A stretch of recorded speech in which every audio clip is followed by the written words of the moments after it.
አዳም ወዴት ነህ ያልከኝ በፍቅር ድምፅ ፈለከኝ። ጽፋለች። መምህር ተቋረጠብኝ። ስለ ህልም ባለቤቴ እየነገረህ በእናትህ መልስለት ፍቺውን ይላል። በጽሁፍ ነው። ነጭ ፍየል የኔ ዘመድ ይዞ ይመጣል ወደ ቤት። ከዛ ተላቅሰን ተቃቅፈን ፍየሏ ግን አስቸገረች። ግቢ ውስጥም ኪችን ገብታ እቃውን ትደፋፋለች። ባለቤቴ ይዟት ከኪችን ሲወጣ ጨጓራዋ ይወጣል።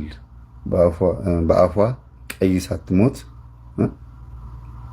በአፏ ቆይ ሳትሞት ልርዳት ብሎ ረዳት። በጣም ብዙ ደም ፈሰሳት። የፊት እግሯ አንድ አይን ወጥቶ ተወኝ እያለ ይለምነዋል።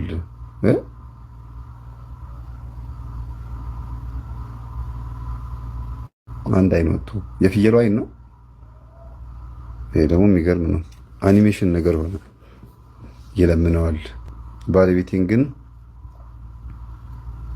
አልተውህም በመብርሃን ይዣለሁ ይለዋል። ግን ባለቤቴ መጀመሪያ ላይ ህፃን ልጅ አቅፎ ከፎቅ ነው የወረደው። ልጃችን ናት ያቀፋት ህፃን። ከዛ ባነነ ይላል። ትንሽ ግራ የሚያጋባ ነገር ነው። ራሱ ቢናገረው ጥሩ ነበረ፣ ግን ፍየል ጥሩ አይደለም። ፍየል በነገር ነው የምትመሰለው። ወደ ቤታችሁ አንድ የሆነ የሚያፋጅ እስከ ጓዳ ድረስ እስከ ኪችን ወይም ደግሞ እስከ ትዳራችሁ ድረስ የሚገባ መንፈስ ይገባል። እሱም የዝሙት ወይም የሴሰኝነት መንፈስ ይሆናል። ጨጓሯ መዘርገፉ እንግዲህ የፍየሏ ይሁን የምን በደንብ አልተገለጸም፣ ግን የፍየሏ ጨጓራ ኮን የተዘረገፈው ያ ወደ ቤታችሁ የገባው መንፈሱ ያደረበት ወይም ደግሞ ችግሩ ጉዳዩ በደንብ የምታውቁት ነገር ውስጡን የምታውቁት ሰው ይሆናል። ወይ እሱ የድሮ ጓደኛ ወይም እሱን የምታውቀው ሴት ወይ አንቺን የሚያውቅሽ ወንድ ሊሆን ይችላል። ብቻ ዞሮ ዞሮ ወደ ኪችን መግባቱ ትዳርን የሚበታት። ኪችን ማለት ብዙ ጊዜ ትዳር ነው፣ የእህል ውሃ ጉዳይ ነው። አብራችሁ ሁለታችሁም ሰርታችሁ መታችሁ የምትሰሩት የምትበሉት የአንድ ገበታ ላይ የምትቀርቡበት ቦታ ስለሆነ በትዳር ነው የሚመሰለው። ብዙ ጊዜ ኪችን መተሳሰብም ይመሰላል። ስለዚህ በሁለታችሁ መካከል የሚገባ አንድ የሆነ ችግር አለ ማለት ነው። ክፉ ጸባይም ሊሆን ይችላል። ያ ነው። ግን ፍየል የኃጢአት ምሳሌ ናት። በሌላ በኩል ስታዩት ደግሞ በነገር ሁሉ የምትገባ በጣም ጥሩ ባልሆነ መንገድ የምትገለጽ ናት። ስለዚህ ደውሎ ባናገሮ ጥሩ ነበረ። ምንም ማድረግ አይቻልም። ይሄን ይመስላል። ደውሉ።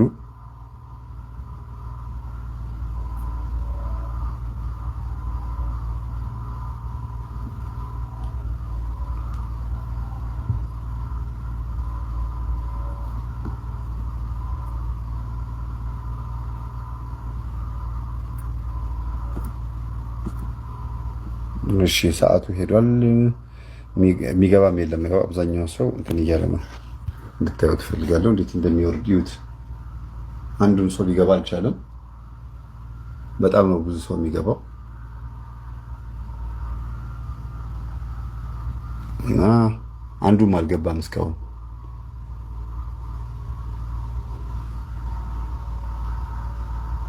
አንድ ሰው ላናገርና ልዝጋው አይደለ?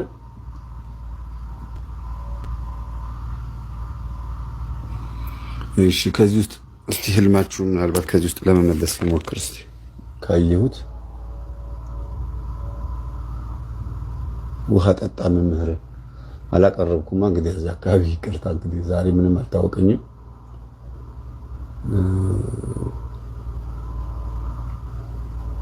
ያው ህልም አልጻፋችሁም። ቅድም ግን አንድ ህልም አይቼ ነበር። አይጥ አልጋ ላይ በህልሜ መምህር በህልሜ ያዥ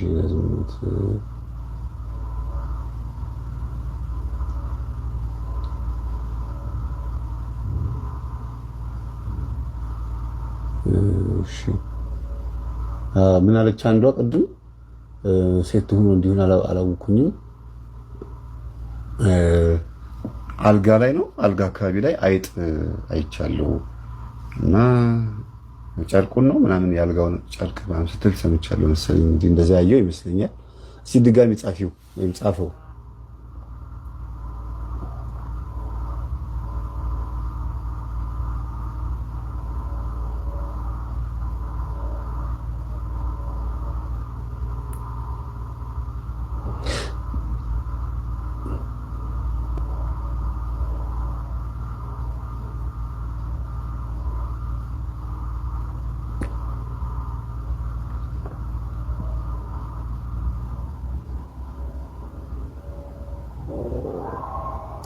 ከእጇ ላይ ነው ከእጄ ላይ ምህረት ተስፋ የምትባይ እሺ መምህር እኔ ያየሁት እኔም ጓደኛዬ ከእጄ ነው አይደል የሚለው ከእጄ እንጀራ ስበላና እኔም ስበላ ነው ከእጇ ነው ከእጄ ነው መሰለኝ ካንቺ እጅ ከሆነ ይቅርታ በደንብ አልተገለጸም አማርኛው ፊደሉ ተገልጿል ግን አማርኛው በደንብ አልተገለጸም ካንቺ እጅ ከሆነ ሁለታችሁ የምትበሉት አብራችሁ የምትሰሩት የሆነ ጥሩ ስራ አለ ጥሩ ኑሮ ጥሩ እንጀራ አለ ከሷ እጅ የምትበይ ከሆነ ግን እህል ውሃሽ እሷ ጋር ነው ያለው እህል ውሃሽ እሷ አካባቢ የምትሰራው ስራ ቦታ ላይ ነው ያለውና የመጣውን ቻንስ ተጠቀሚበት ማለት ነው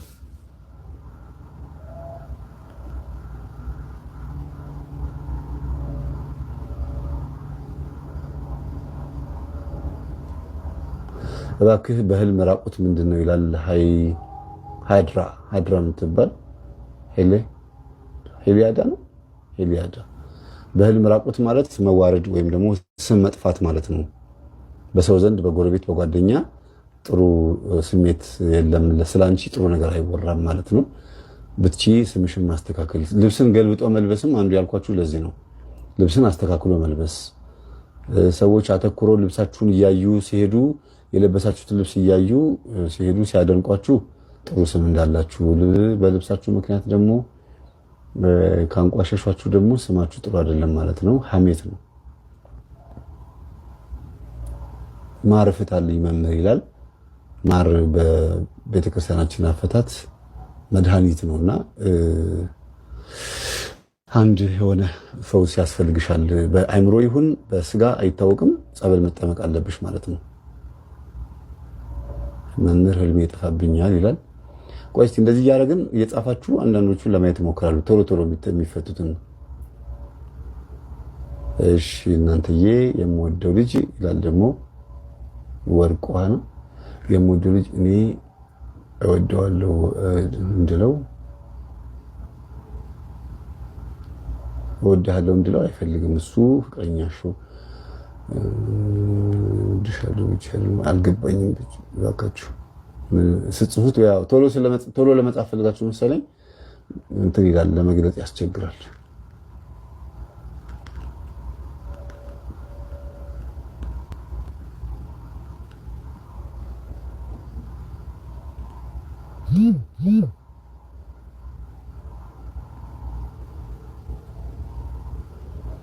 በቃ እንግዲህ ያው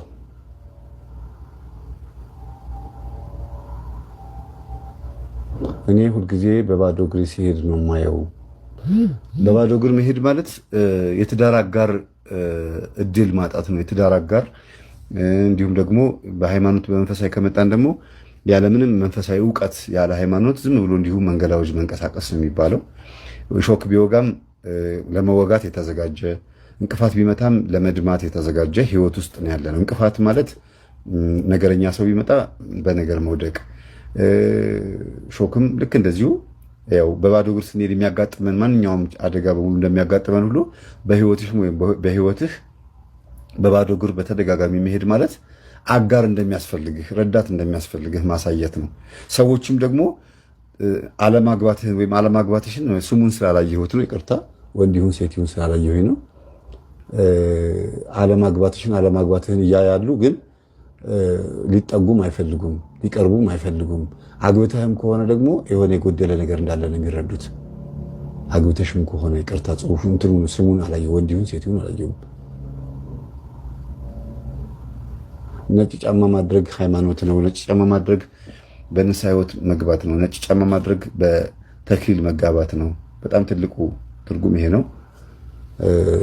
ሴት ከሆንሽ ነጭ ጫማ ያረግሽው መንፈሳዊ የሆነ ጓደኛ ማግኘት ነው ወንድ ከሆንክ ደግሞ ልክ ነህ። ጫማ መጥፋት ማለት ከፍቅረኛ ጋር ወይ ከባል ጋር መጣላት መለያየት ማለት ነው። ጠፍቶ እንትን ካለ ወይም የፍቅረኛሽ ወይም የሚስትህ ልብ አለመገኘት ማለት ነው ጫማ መጥፋት።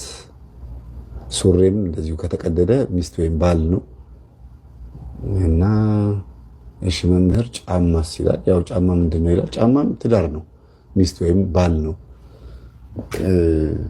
ማውለቅ ጫማ ማውለቅ ራሱ አውልቆ ራሱ ጫማ ለሰው መስጠት ማለት ትዳርን በደንብ አድርጎ አለመጠበቅ፣ አለመንከባከብ፣ ለጎረቤትም ለምንም አሳልፎ መስጠት ማለት ነው። ሁሉም እንዲሰማ እንዲያይ ገበናን አሳልፎ መስጠት እንደማለት ነው። ገላ መታጠብ ይላል። ገላ መታጠብ ነው ያየሁት። ገላሽን ሰው ሲያጥብ ከሆነ ስልብና ነው። ሰላቢ መንፈስ ወደ አንቺ መጥቷል። ያንቺን እድል፣ ያንቺን ህይወት፣ ያንቺን ማንነት ወስደውብሻል ማለት ነው። እሺ መምህር በቴሌግራም ይላል። እንግዲህ ምን እንደሆነ እኔ ቴሌግራም አጠቃቀሙ ብዙም ስለማላውቀው ነው። እንግዲህ አንድ ሰው ያስተምረኛል፣ በዛ እመጣለሁ። መምህርዬ ዳቦ መብላት ምንድን ነው ይላል። ዳቦ ሲሳይ በረከት ነው። እድል፣ ስራ፣ ገንዘብ፣ ህይወት ነው። አንድ የሆነ እድል አለ። ምናልባት እንግዲህ የሰጣችሁ ሰው ይሁን ከየት እንዳገኛችሁት ምግቡ ቢታወቅ ጥሩ ነበረ። መብረር ምንድን ነው ይላል። ከሰዎች በላይ አንድ የሆነ ብቻሽን ይዘሽ ልትሄጂ የሚገባ ብቻሽን የምትወጪው አንድ ኃላፊነት መኖሩ ነው የሚያሳየው። በሴት ነሽ እረኛው በግ ይላል እና መብረር ማለት ከሰዎች በላይ ከፍ ብሎ መሄድ ማለት ዓለማውያን ሰዎች ላይ ወይም ደግሞ በአንቺ ዙሪያ ያሉ ሰዎች ምንም የሌላቸው አንቺ ጋር ብቻ ያለ አንድ የሆነ ጥሩ ነገር አለ። ያንን መጠበቅ እንዳለብሽና መንከባከብ እንዳለብሽ ነው የሚያሳየው። በደንብ አልተበራራም።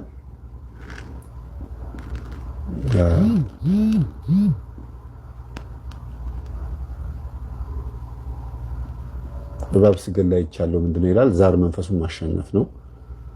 በጣም ትልቅ ነገር ነው።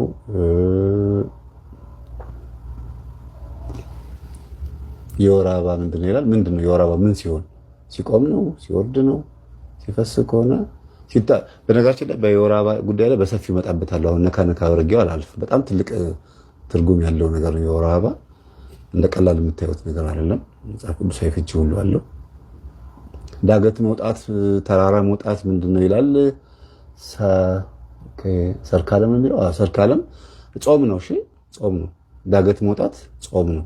ጾም፣ ጸሎት፣ ሱባኤ። ይችን ጾም አሁን ከፊት ለፊታችን ያለችውን ጾም በደንብ ውጫት። እግዚአብሔር እንደምታሸንፊ እየነገረሽ ነው። ዳገት ስትወጪ ካሳየሽ ጠባቂ መላክሽም ያግዝሻል ማለት ነው። በመንፈሳዊ በዓለማዊ ሲመጣ ደግሞ የሆነ ከፊት ለፊትሽ አንድ ቻሌንጅ ወይም ደግሞ የሆነ የሚፈታተንሽ ላይፍ ህይወት አለ ማለት ነው። ትወጫዋለሽ። እየወጣሽ ነው እንግዲህ ካየሹ። ቆመሽ ካየሹ ደግሞ የፈራሹ አንድ የሆነ ህይወት አለ። ዳገቱ እንደዚህ ቆሞ ማየት ማለት ነው። እንደዚህ ብሎ ማየት ልትሄጂ የፈራሹ አንድ የሆነ ልትወጪ የፈራሹ አንድ የሆነ ውሳኔ መወሰን የከበደሽ ውሳኔ አለ ማለት ነው። እሺ ነጭ ትል በር ላይ ምንድነው ይላል። በነገራችን ላይ ነጭም ይሁን ምንም ይሁን ትል በር ላይ ካያችሁ እንትን ነው። ይቅርታ ግን በምናገረው ነገር ይሄንን ስናገር ቤት ውስጥ እንደዚህ አይነት ሰው ካለ በዚህ ስም እንዳትጠሩት። ግን አግባ ተብሎ ወይም አግቢ ተብላ ከቤት መውጣት ያቃታቸው በር ላይ ሁልጊዜ ከታዩ መውጣት ይገባቸዋል። ቤተሰብ ግን እስከ እርጅና ድረስ የሚጦራቸው ልጆች በዛ ነው የሚመሰሉት።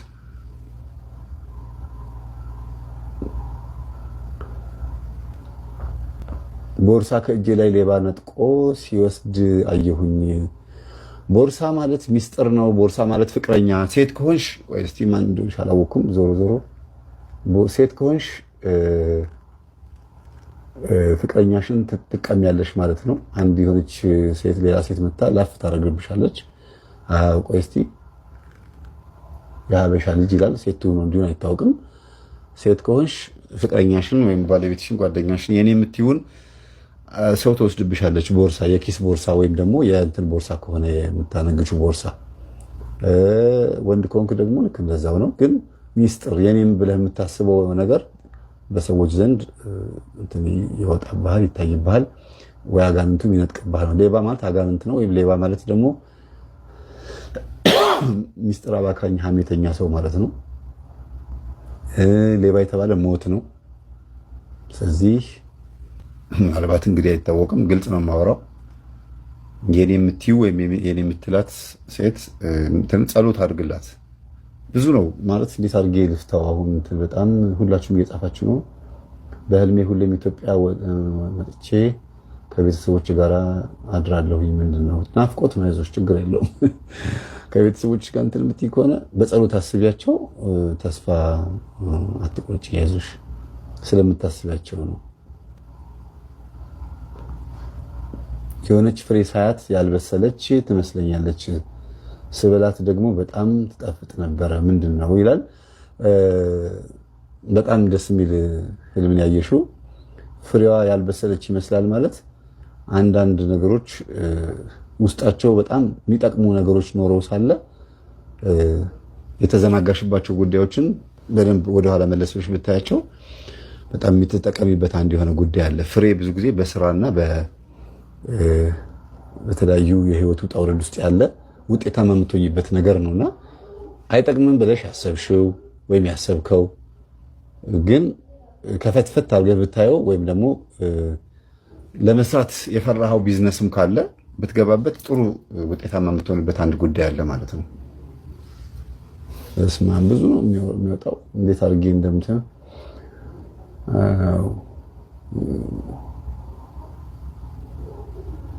አንበሳ መግቢያ በር ላይ ቆሞ ምንድነው ይላል። እንግዲህ በአንበሳ ብዙ ጊዜ የሚመሰል በአንተ ላይ የሚሰለጥንብህ አንድ የሆነ ኃይል አለ።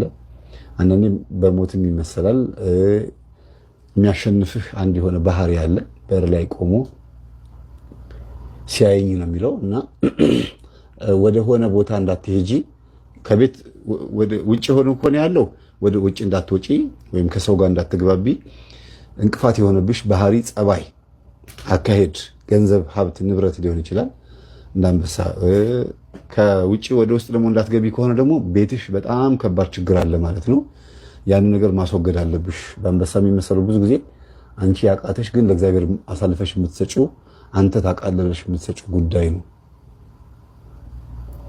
እንግዲህ ጠዋት ማስታወስ አልቻልኩም፣ ህልም እያየሁኝ ጠዋት ማስታወስ አልቻልኩም ነው የሚለው። ይሄ በጣም ከባድ ነው። ህልሙ ከጠፋ ህልሙን ለማስታወስ ብዙ ጊዜ እኔ ህልም እንዳይጠፋብኝ ከእንቅልፌ እንደተነሳሁኝ እዛው አይኔ ጭፍን አድርጌ ቁጭ እላለሁ። ለማስታወስ ምንድን ነበር ያየሁት ብዬ ለማወቅ ሞክራለሁ። ይመጣልኛል፣ ቶሎ ይመጣልኛል። ሳትነሱ ቶሎ ደንግጣችሁ ተነሳችሁ ወደ ስራ ከሄዳችሁ ላይመጣ ይችላል። አንዳንድ ጊዜ ደግሞ የሆነ ስራ ስትሰሩ ትዝ ይላችኋል። ውይ ለካ ቀን ሌሊት አይቼ ነበረ ብላችሁ የምታስታውሱት ይኖራል።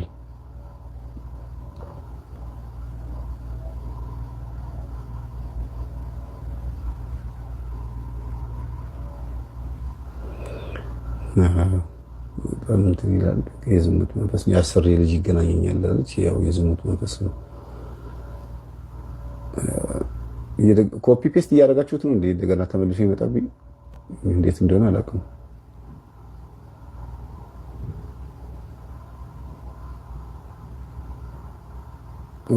መስቀል ማግኘት ምንድነው ይላል። ጸዳሽ ነው፣ ጸዳሽ ቸርች ነው የሚለው። ጸዳሽ ቸርች ምናምን መሰለኝ። በደንብ ስሙም አይነበብም። መስቀል ማግኘት በህልም ምንድነው ይላል። በህይወትሽ ላይ አንድ የምትወጪው የሆነ መንፈሳዊ ተጋድሎ አለ። መስቀል በህልም ማየት ክርስቶስን በአንድ የሆነ መስዋዕትነት የሆነ ዋጋ ልንከተለው እንደሚገባና አንድ የምንወጣው ምን መጣላው ነገር እኮ እነሱ እኮ እኔ ኩፉን አይመስላቸው። በምቾትም እኮ ማኖረው ሰው አለ እኮ በምቾትም ማኖረው ሰው አለ። እንዴት እያመች በቃ ከበሉ ከጠጡ ለጥቃሉ ይሄ ህይወት ነው ለነሱ። ይሄ ነው የሚያስቡት። እንደዚህ ዝም ብለው ናቸው። ዝም ብለው ናቸው። አንተ ዝም ብለው ነው የምትደክመው። እዚህ ከበሉ ከጠጡ ሰላም ከኖሩ በቃ ምንድነው ሌላው ነገር የለም እኮ በቃ ገባርተ እነሱ ሲታመሙ ብቻ ሰይጣን ነው ይላሉ። እኔ ሰይጣን ሆኜ እኮ ጥሩን አኖራለሁ። እንዲህ ሲነቃብኝ ነው ጸሎት ምን ሲሉ አልወድም እንጂ እቺ ጸሎት እንደዚህ ደግሞ ሲዲን ዝም ብላ ቁጭ ብላ ኮምፒውተር ላይ አተኛም ለሊት ተለጥፋ የስብከት ፕሮግራም ታለቅሳለች። ምን ነው እኛ አባ እንደው በእግዚአብሔር ሌላ አባ የሳቸው አይነት በመጣ ትላለች።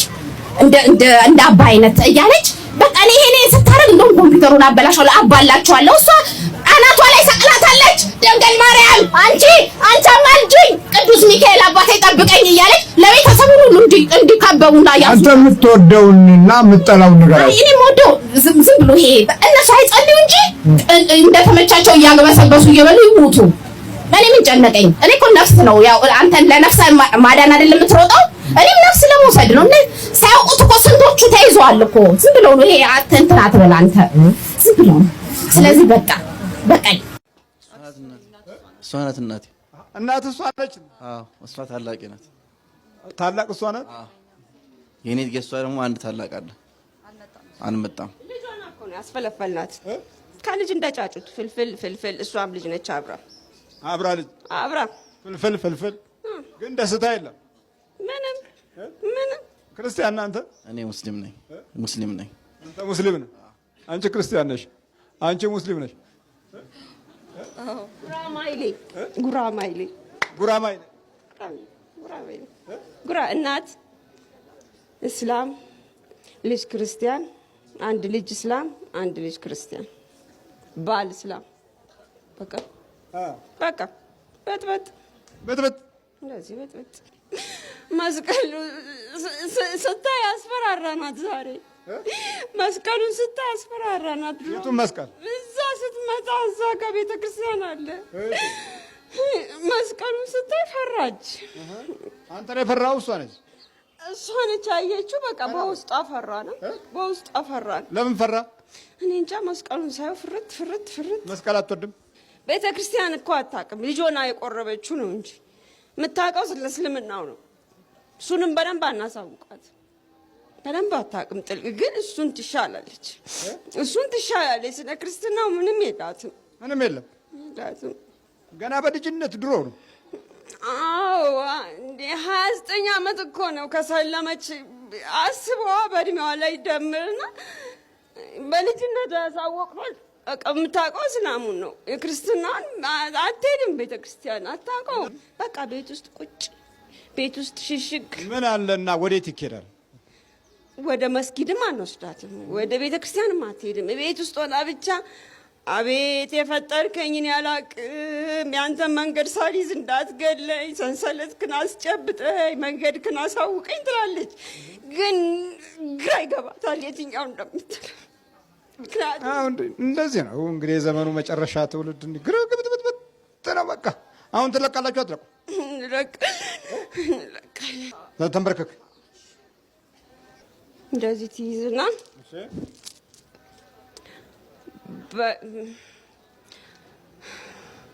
እንዳትመታኝ። በኢየሱስ ስም፣ በማርያም ስም፣ በገብርኤል ስም፣ በሚካኤል ስም አስብላትና ተቃጠሉ፣ ሲኦል ውረዱ አሏት አይደለ? በኢየሱስ ስም ተቃጠል፣ ወደ ሲኦል ውረድ ትላለች። ማርያም ተቃጠይ፣ ወደ ሲኦል ውረጅ ትላለች። አፏ ላይ እኮ ነው ድብልቅልቅ፣ አፏ ላይ ድብልቅልቅ። ግራ ሲገባት ምንድን ነው የምለው ትላለች። ጥፍት እንዳትጠራ ደግሞ ቅደም ተከተሉን ጥፍት ጥፍት። እስቲ እንዴት ነው? እስቲ በቃ ይጠፋታል። ቅዱስ ማለት ማርያም ማለት ይጠፋ። እነሱን ተቃጠሉ፣ ሲኦል ውረዱ ትላለችና ትደነግጥና መልሳ ደግሞ ተቃጠል አንተ ሲኦል ውረድ ትላለች ደግሞ መልሳ። በቃ ይሄው ነው በቃ ድብልቅልቅ ነው። ተዋት ድብልቅልቅ። እንግዲህ የውላችሁ እንዴት ነው ነገሩ? እንደው መቼ እንደሚገባን ገና እንደ ህዝብ መቼ እንደሚገባን አስቸጋሪ ነገር ነው። እንደ ሀገርም መቼ እንደሚገባን አስቸጋሪ ነገር ነው። እንደ አጥቢያ ቤተ ክርስቲያንም መቼ እንደምንረዳም አሁንም ግራ አጋቢ ነው። ፋይዳችንና ከመነሻችን ወደ መድረሻችን ከመድረሻችንም ያለው ነገርን በደንብ ስንትን ስንለው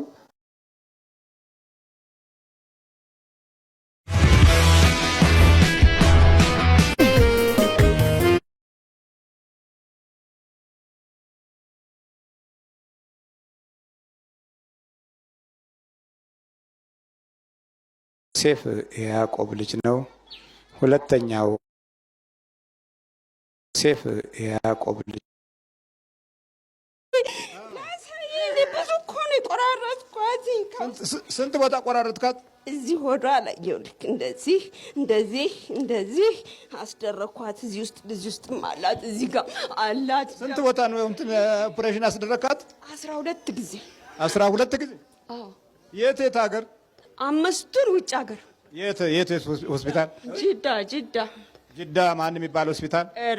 ሀብታሞቹ የሚታከሙበት። ባሏ ያኛ የሞተው ደከመ እኮ ብዙ ብሯን በሱ ጨረሰ። ወደ $200,000 ጨርሶባታል እኮ ሳይታወቅ። ይሄኛው ደግሞ አሁን እዚህ አዲስ አበባ ከመጣች ደግሞ ይሄኛው ደግሞ እንደዛው በ100 ሺዎች የሚቆጠሩ ጨርሰ። ግን አትድንማ፣ ምንም አይሻላትም።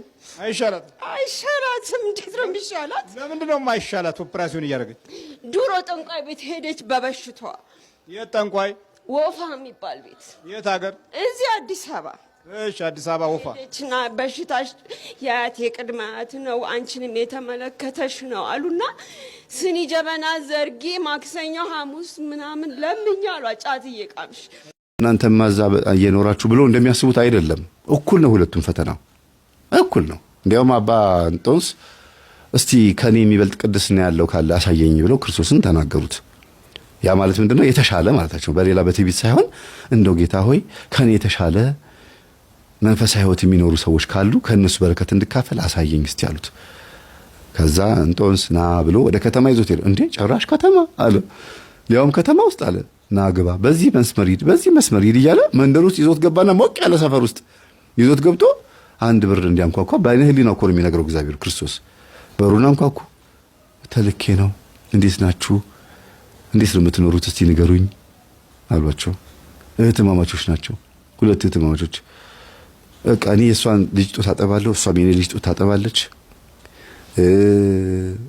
እንደጋገፋለን። እሷ ሰርታ ስትመጣ እኔ ቤት ሆኜ እጠብቃለሁ፣ እኔ ደግሞ ሲሄድ እንደዚህ ነን። ከዛ ደግሞ ይኸው በራችን ላይ የሚያዩትን ውሻ ደግሞ ሰርተን ስንመጣ ከምናገኘው ላይ ለዚህ ውሻ ደግሞ ትንሽዬ ሳንቲም ማነው እንጀራ ምግብ እንሰጠዋለን። ይሄ ነው በቃ ኑሯችን። ከዛ ሲሏቸው ጊዜ ፈጣሪን እናመሰግናለን፣ ጸሎት አድርገን እንተኛለን አሉ። ይሄው ነው አሉ። ደረታቸውን እየደቁ ለካ ብዙ በሮጥ አይደለም እያሉ አባ እንጦንስ ገዳም ተመልሰው ሄደው በጣም የበለጠ ተጉ ይላል። አስቡት፣ ብዙ በሮጥ አይደለም ብለው እንደገና ገብቶ ሄደው በደንብ ሰገዱ፣ በደንብ ተጉ። ምን ማለት ነው? እኔ ኃጢአተኛና በደለኛ ነኝ፣ ይቅር በለኝ፣ እንዲህ አይነት ሐሳብ የመጣብኝ ምንኛ ሰው በሆን ነው እያሉ ነው ያሰቡትና አንዳንዴ ገዳም ያሉ አባቶች ቅዱስና ጻድቅ አድርገን ያደርግልን እንጂ እግዚአብሔር እንደዛ ግን ገምተን ስንሄድ የዝሙት ሕይወት ስናይባቸው ትንሽ የሆነ ነገር አንድ ነገር ስናይባቸው ልንደነግጥ እንችላለን። ሰው ናቸው፣ ይፈተናሉ። 40 ዓመት በዓት የዘጋ ስንት የተፈተናለ። አንዱ እህቱ ታመመችበትና 40 ዓመት የዘጋ አንድ ባህታዊ ያለ፣ እስቲ እሱ ጋር ሄጄ እህቴን ጸበል ላስረጭ ይጸልዩላት ብሎ በረሃ ድረስ ይዟት ሄደ። አባቴ ይችን እህቴን እንደዚህ አድርጉልኝ እርሶ ጋር ትቀመጥ አለ። ከዛ ትቷት ሄደ። አስቡት፣ ለአንድ ባህታዊ፣ ለአንድ በረሃኛ ባህታዊ አንዲትን ወጣት ሴት እዛ ገዳም ቦታ ትቶ መሄድ፣ ብቻቸውን ነው የሚኖሩት። ከዛ ከጊዜ በኋላ ተሰናከሉ። ያጠምቋት፣ ጸበል እያደረጉላት፣ ጸሎት እያደረጉላት ተሰናከሉ። ያው መቼም ሰው ስለሆኑ ማለት ነው፣ ስጋ ዳር የተሸከሙት። ከዛ አሁን ከዚች ልጅ ጋር እንደተኛሁኝ ወንድሟ ቢሰማ ማርገዟ አይቀርም፣ አርግዛለችም ደግሞ ምን ይለኛል ብለው በጣም ብዙ ክፉ ነገር አሰቡ። አያችሁ፣ አንድ ጊዜ ኃጢአት መስራት ወደ ሁለተኛው ኃጢአት ያሻግራል። ከዛ መግደል አለብኝ ብለው እሷንም እሱንም ገለው ገዳሙን ትተው በቃ እኔ ክፉ ሰው ነኝ፣ እኔ ኃጢአተኛና በደለኛ ነኝ፣ እኔ መጥፎ ሰው ነኝ፣ ዝሙት ፈጽሜ የሰው ነፍስ አጥፍቼ ጽንሰ እንደዚህ አድርጌ ምናምን ብለው በጣም በቃ አዝነው አስቡት ትተው ወደ ከተማ ሊመጡ ሲሉ መንፈስ ቅዱስ ተገለጠ። በሰው አምሳል፣ በባህታዊ አምሳል ተገለጠ። ተገልጦ ወዴት የምትሄዱት አባቴ አላቸው። እንግዲህ እኛ ባህታዊ ነው የሚመስሉትና አይ እኔ ክፉ ሰው፣ እኔ እንደዚህ ሆኜ እንዲያርፍች እንዲያርጌ አሁን በቃ አንደኛዬን የከተማ ነዋሪ ሆኜ እዛው ዓለማዊ ሆኜ በሞት ይሻለኛል ብሎ ሲነግሩት ጊዜ አይ እርሶስ አንድ ነው፣ እኔ ስንት አለ 9 እንደዚህ አድርጌ ዝሙት ፈጽሜ ሲሆን ምህረት አድርጎልኝ እኔም ወደ ገዳም እየተመለስኩ ነው፣ ኑ በሉ ይመለሱ፣ እግዚአብሔር ምህረት ያደርጋል ብሎ ራሱ መንፈስ ቅዱስ አስተምሯቸው እንደዛ ነው። አዎ አይ እንደዛማ ከሆነ መለሳለሁ ብሎ ተመለሱ። አጽናኝ ነው መንፈስ ቅዱስ አስቡት። ከዛ ተመልሰው ሄደው እንደገና መትጋት ጀመሩ። ይቅር በለኝ ማረኝ እያሉ ምህረት እንደተደረገላቸው ግን ምንም ማስረጃ አላገኙም። 20 ዓመት አለፈ። እግዚአብሔር እንደማራቸው በምን ይወቁ? 2 ሰው ገለዋል፣ ዝሙት ፈጽመዋል፣ ከባድ ኃጢአት የሰሩት። ከዛ በሀገሩ ላይ ረሃብ ተነሳ፣ ወንዙ ሁሉ ደረቀ፣ ባህሩ ሁሉ ደረቀ ተባለ። ከዛ ምን ይሻላል ሲባል አንድ መነኩሴ ያለ አንድ ባህታዊ ያለ እዛ ጫካ ውስጥ እዛ በረሃ ላይ የሚኖር ባህታዊ ያለ እሱ ይጸልይላችሁ፣ እሱ ጋር ሄዱና ጸልይልን በሉት ተባለ። ከዛ ንጉሱም አሽከሩም ሁሉም ተልኮ መጥተው እባክህን ድርቅ ረሃብ መጥቶብናል እባክህን ጸልይልን ብለውት እሱ ጸሎት ካደረገ በኋላ በ7ኛው ቀን ላይ ነው በምናምን ዝናብ ዘንቦ በከተማው ላይ በሽታ ምርቆ ክፉ ነገር ርቋቸው እግዚአብሔር ምድሪቷን በዝናብ አረሰረሳት በአጭር ጊዜ ውስጥ ማለት ነው። እግዚአብሔር ይቅር እንዳለው በዚህ ምልክት ሰጠው ማለት ነው። እና አንዳንዴ ኃጢአተኛና በደለኛ ነኝ ብቻ ብሎ መኖር ሳይሆን ይቅር እንዳለን የምናውቅበትን ነገር ማሰብ ያስፈልጋል። ይምረኛል ብሎ ተስፋ ማድረግ አንድ ነገር ነው። አይምረኝም ብሎ ማሰብ በራሱ እንዴት ነው? ፈጣሪ እያለን አለ ተብለን እንደ ክርስቲያን ኖረን ነበረ፣ ሳናከብረው ኃጢአት ሰራን። ስናጠፋ ደግሞ ይምረኛል ብሎ ማሰብም አንድ ነገር። ለምን እንደ ሰው አይደለም ባህሪው። በተፈጥሮ በባህሪው እግዚአብሔር በተፈጥሮ አይባልም። በባህሪው ምስጉን፣ በባህሪው ፍቅር፣ በባህሪው ይቅር ባይ ነው። ቁጣው የዘገየ ምህረቱ የበዛ ነው። ስለዚህ ምንም ነገር ብናደርግ እግዚአብሔር ሊያስተምረን እንጂ ሊቀስፈን አይደለም የፈጠረን። ግን አልሰማም ካለና ነፃ ፈቃዳችንን ሳንጠቀምበት ሳናመልከው ከሞትን እቺን ምድር ከተሰናበትን ጥርስ ማፋጨት ወዳለበት እሳትና ዲን ባለበት በጣም ብዙ ስቃይ ባለበት ገሃነም ውስጥ ትቃጠላላችሁ ብሎ በተናገረው መሰረት መርጠን ሄደናል ማለት ነው። መርጠን ሄደናል። ያ ምርጫ ደግሞ በነፃ ፈቃዳችን የመጣ ምርጫ። ሁለተኛው ሞት ላይ በደንብ ያገኘናል። የመጀመሪያው ሞት ሳይመጣ ተዘጋጁ ድልዋኔክሙ ንበሩ ተብሎ ነበረ። አልተዘጋጀንም። ሁለተኛው ሞት ላይ ግን ማንም ሰው ማምለጥ አይችልም። ከባድ ነውና እግዚአብሔር ይማረን፣ እግዚአብሔር ይፈውሰን። አዳም ወዴት ነህ ያልከኝ በፍቅር ድምፅ ፈለከኝ። አልብሰኝ ነጩን ልብስ እወድሃለሁ ኢየሱስ፣ አከብረሃለሁ ክርስቶስ።